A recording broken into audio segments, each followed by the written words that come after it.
Diretso na po tayo sa mga nangyayari sa labas ng studio. Makibalita tayo sa sitwasyon sa Aranta Avenue sa Quezon City. Hindi na nga raw po madaanan yung ilang bahagi ng daan dahil po yan sa baha at may ulat on the spot si Mark Salazar. Mark, kamusta ang sitwasyon dyan? Pia, mataas na yung tubig katatapos lang ng isang matindihang buhos ng ulan kasi. Ngayon tumila, ganyan kasi simula pa kanina umaga, bubuhos ang malakas sa malakas, titila, bubuhos ang malakas sa malakas. Yung napapanood yung video sa Rojas District yan, yan yung Lagarian Creek na mataas na at umaapaw na halos. Hindi kalayuan dyan, yung kinaroroonan ko mismo, yung Rojas District Gumamela, kung tawagin. Ito yung lagi talagang bahain sa lugar dito sa Quezon City, kaya nga bago yung mga ulan, meron talaga lagi ditong flood drill. Pero ngayon, actual na, sila ay nagre-rescue, wala na itong humpay simula pa kanina umaga sapagkat yung mga panukat sa poste na magsasabi kung anong ito na yung pagkakataon ng rescue ay nandun na halos 2 meters na kasi yung bungad. Pero yung bungad na 2 meters ay yung pa yung pinakamababang parte nitong komunidad dito na halos 200 pamilya ang nalulubog. Ang mga first floor ng mga bahay dito ay lubog pa at dun sa parte na hindi namin mapuntahan pa sapagkat limitado yung mga boat na mas kailangan sa rescue ay umaabot na raw ng lagpas ng 2 tao ang lalim. Ngayon, kaninang umaga pang abala ang barangay sa pag-rescue, inuuna nila yung mga may edad na at yung mga bata. Pero ang problema nila ay marami pa rin yung mga residente na ayaw umalis, yung nananatili sa mga second floor nila at nagbabantay ng kanilang mga gamit. Kahit na sila ay iniikot-ikutan palagi ng rescue, kinukumbinse na lumipat muna sa holding area o hindi kaya sa kanilang evacuation center sa multipurpose ng barangay na medyo mataas na lugar.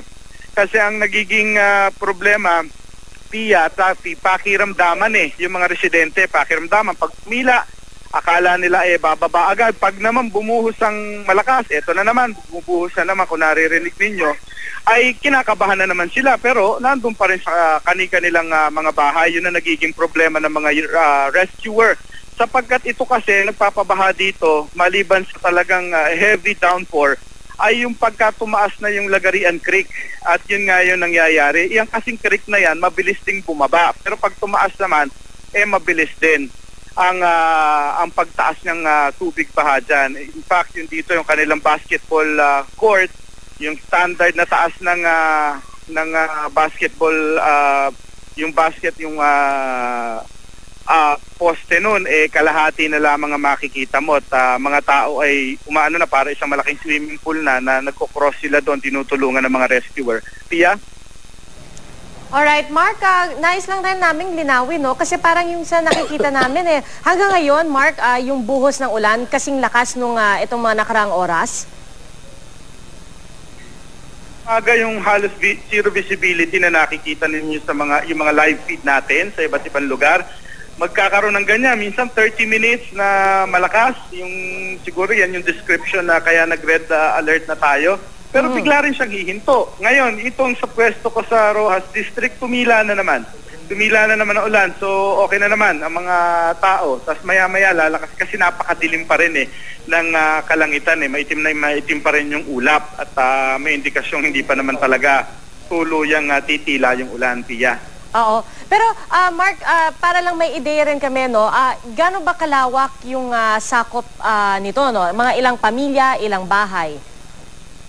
Ito ay yung nalulubog na yung first floor, yung historically bahain talagang district Gumamela kung tawagin. Hindi naman kasi yung buong barangay ang nalulubog, kundi yung Gumamela community kung tawagin. More than 200 families ang mga nalulubog na bahay kasi ito yung malapit sa creek at mababa talaga yung kalsada nito, pabulusok papaba talaga Alam mong sa unang tingin mo palang catch basin. Kaya nga naman palagi naman dito, ilang beses na ako nag-feature dito, ilang beses na ako nag-cover ng flood drill at yung mga poste rito, lahat may marker yan. Merong 1 meter, 2 meters dahil indikasyon.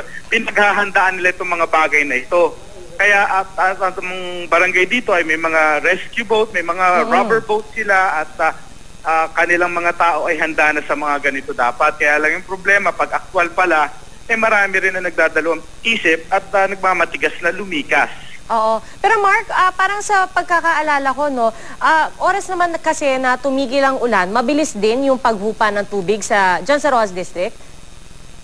Oo, mabilis pero hindi naman din ganitong interval ng ulan, Pia, kasi minsan 30 minutes, 10 minutes, 15 minutes na interval lang eh. Hindi naman siya sapat na oras para makababa. In fact, siguro mga isang oras ang nakalilipas, nasa 0.8 nga lamang ito, 0.8 meter yung nasa marker ng sa bungad ng barangay. Pero ito yung pinakamababa ito na parte ng barangay. Ibig sabihin, pag nag 0.8 yan, mahigit 3 meters na doon sa pinakamalalim na bahagi ng community.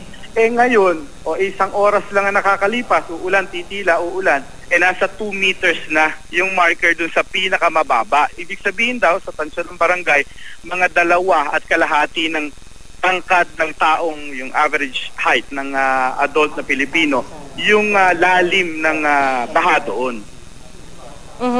Alright, naku Mark, maraming salamat sa iyo at sisilipin rin namin kasi ito pang iba pang mga sitwasyon sa ibang bahagi ng Metro Manila. Mag-ingat kayo dyan. Si Mark Salazar po nag-uulat live mula sa Rojas District sa Quezon City.